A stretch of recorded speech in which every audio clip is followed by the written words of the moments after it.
यो चुनावपछि फेरि बहुमत ल्याएर म प्रधानमन्त्री भएँ भने 6 महिनाभित्र ग्यास वितरण गर्छु। ग्यास वितरण त गर्छौ बुढा। ग्यास भनेको कस्तो चाकबाट निस्किने पादेको ग्यास भनेको हो कि आगो बाल्ने हो? आगो बाल्ने ग्यास पानी जहाज रेल त पहिला निकाल्छ भनेर थाहा भएको थियो होला, अरू गफ सुनाऊ है त।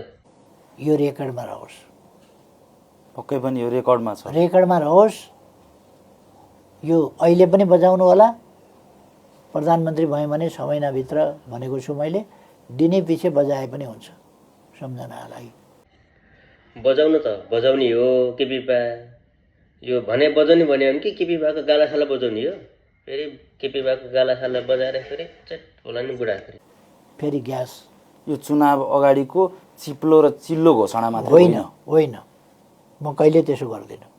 हो, केपी बाले कहिले त्यसो भन्दैनन्, किनकि उसले सधैँ त्यस्तो भन्छन्। पहिला पनि भनेकी हुन् र अहिले पनि त्यस्तै भनेका छन्। अब ग्यास ल्याएर यिनले ग्यास ल्याउँछन् भनेर बताउने को हो?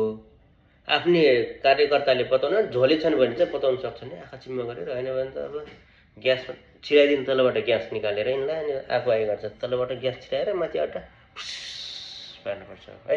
ल।